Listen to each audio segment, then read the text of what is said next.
Bismillahirrahmanirrahim. Assalamualaikum warahmatullahi wabarakatuh. Alhamdulillahilladzi ja'ala as-sihhata wal 'afiyah hatta nastati'a an najtami'a fi hadhihi al-yawmiyyah. Wassalatu wassalamu ala sayyidina Rasulillah Muhammad ibn Abdullah wa ala alihi wa ashabihi bi ihsanin ila yaumil liqa'i rabbah. Amma ba'du. Sebagai awal kata, tiada nada kata yang patut kita tuturkan melainkan puja beserta puji syukur kita kehadirat Allah Subhanahu wa taala yang telah memberikan kita semua segenap hamba-Nya beraneka macam ragam limpahan nikmat beserta karunia, sehingga dengan nikmat dan karunia-Nya itulah kita bisa berkumpul, berjumpa dan bermuajahah di tempat yang sangat mulia ini.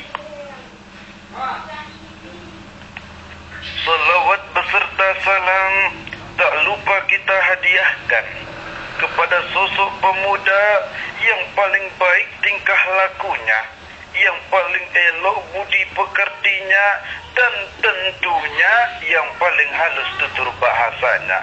Siapa dia? Dia tiada lain dan tiada bukan melainkan pemuda pejuang reformis Islam.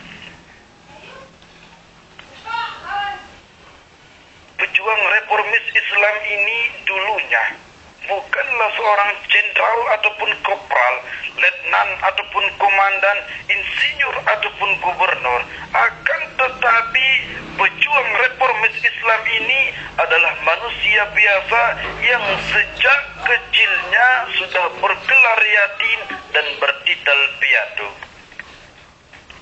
di mana ia butuhkan belayan seorang ibu dan kasih sayang seorang bapak. Siapa dia? Dia Nabi kita Muhammad sallallahu alaihi wasallam. Allahumma salli wa sallim wa barik alaihi. Saudara-saudaraku kaum muslimin yang berbahagia, pada kesempatan kali ini saya akan membawakan sebuah pidato yang berjudul Islam dalam Dekadensi Moral. Saudara-saudariku kaum muslimin rahimakumullah, kalau kita renungkan dan pikirkan bersama bahwa masalah terbesar yang dihadapi manusia sejak zaman dulu hingga zaman kita sekarang ini adalah masalah dekadensi moral atau kemerosotan akhlak, di mana di tengah-tengah kehidupan kita dalam berbangsa dan bernegara, masalah dekadensi moral sedang menggejala dan mewabah marak serta merebah dalam segala sektor kehidupan, baik dalam bidang sosial misalnya, bidang hukum contohnya, bidang politik dan pemerintahan umpamanya. Sehingga apabila kita membaca surat kabar, mengikuti acara warta dan berita, bisa dikatakan bahwa kabar kriminal dan kejahatan merupakan menu sarapan hangat setiap hari yang bisa kita dapatkan. Saudara-saudaraku kaum muslimin yang berbahagia, lantas apa yang harus kita lakukan? Yang harus kita lakukan adalah pertama, kita harus kembali kepada kitab ajaran umat, yakni Al-Quranul Karim. Mengapa mesti Al-Quran? Alasannya karena Al-Quran bebas dari intervensi dan investasi manusiawi. Al-Quran sepenuhnya baik isi maupun redaksi adalah produk langsung dari Allah Subhanahu wa taala. Suatu kitab bisa dijadikan pedoman apabila ia bebas dari intervensi dan investasi manusia, bebas dari campur tangan manusia. Saudara-saudaraku kaum muslimin yang berbahagia, Al-Quran sejak turun 14 abad yang lalu menantang, wa in kuntum fi raibin mimma nazzalna ala abdina, katanya. Dan jika kalian ragu terhadap kitab suci yang kami turunkan kepada hamba kami Muhammad, atau kalian menyangka Al-Quran adalah buatan Muhammad, fa'tu bisuratin min mislih, buat satu surat saja semacam Al-Quran. Dan jika kamu tidak mampu membuatnya seorang diri, wada'u syuhada'akum, ajak teman-teman kalian. Sejak tantangan ini turun 14 abad yang lalu, sampai sekarang tak seorang pun mampu membuat satu surat saja semacam Al-Quran. Barangkali belum ada yang pernah coba-coba. Sudah. Seperti apa yang dilakukan Musailamah Al-Kadzdzab. Dia membuat satu surat yang bait-baitnya sudah seperti bait-bait dalam Al-Quran, namun isinya jauh panggang daripada api. Yang kedua, kenapa kita harus jadikan Al-Quran sebagai pedoman? Karena isinya tidak kontroversi satu sama lain. Suatu kitab bisa dijadikan pedoman apabila isinya tidak kontroversi. Al-Quran di dalam suratnya mengajarkan bahwa Tuhan itu Esa, sekali berkata haram sampai seterusnya tetap berkata haram. Sebab apabila ada kitab suci yang dijadikan pedoman, di satu surat mengatakan Tuhan itu satu, satu surat mengatakan Tuhan itu dua, lain surat mengatakan Tuhan tiga, maka itu kitab kacau namanya. Saudara-saudaraku kaum muslimin rahimakumullah,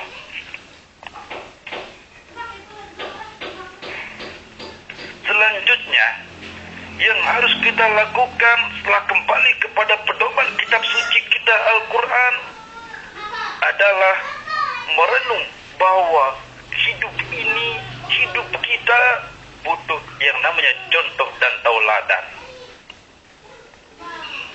Berbicara masalah contoh dan tauladan, maka Rasulullah Sallallahu Alaihi Wasallam adalah contoh dan tauladan yang paling baik. Seperti firman Allah di dalam kitab suci Al-Quran surat Al-Ahzab ayat 21, laqad kana lakum fi rasulillahi uswatun hasanah. Sesungguhnya telah ada pada diri Rasulullah itu suri tauladan yang baik. Liman kana yarjullaha wal yawmal akhir, bagi siapa yang mengharapkan rahmat Allah dan datangnya hari kiamat. Wa dzakarallaha katsira, dan dia banyak menyebut Allah. Ingatlah wahai saudaraku, kita umat Islam tidak dihancurkan dengan merobohkan masjid, tidak dihancurkan dengan memusnahkan musalla dan tempat-tempat ibadah lainnya. Akan tetapi kita dihancurkan dengan merusak akhlak dan moral kita umat Islam. Apalagi di zaman era teknologi saat ini, di mana kita bisa mengenal istilah HP, laptop, iPad, dan di dalamnya kita bisa melakukan browsing melalui internet. Yang dengan internet sendiri kita bisa melihat dunia. Di internet pula terdapat situs-situs yang bisa merusak pribadi muslim. Akan tetapi wahai saudaraku, teknologi tak ubahnya bagaikan pisau yang bermata dua. ada yang menguntungkan dan ada juga yang merugikan. Saudaraku, tidak ada istilah senjata yang berbahaya. Yang berbahaya adalah tangan-tangan yang memegang senjata tersebut.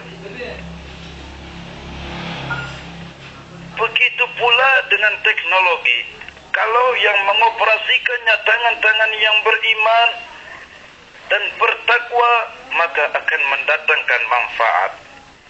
Namun sebaliknya, apabila yang mengoperasikannya adalah tangan-tangan ahli maksiat, maka ia akan membawa mudarat. Oleh sebab itu, wahai saudaraku, untuk menghadapi tantangan zaman sekarang ini, mari kita kuatkan iman, kokohkan keyakinan. Biarkan zaman berubah, namun iman janganlah goyah. Biarkan era berganti, namun iman janganlah mati. Saudara-saudaraku kaum muslimin yang dirahmati Allah, hanya ini yang dapat saya sampaikan. Kurang lebihnya saya mohon maaf. Aqulu lakum syukran jazilan ala ihtimamikum wa istima'ikum, afwan ala al-khata, usikum wa nafsi bittaqwallah. Wassalamu alaikum warahmatullahi wabarakatuh.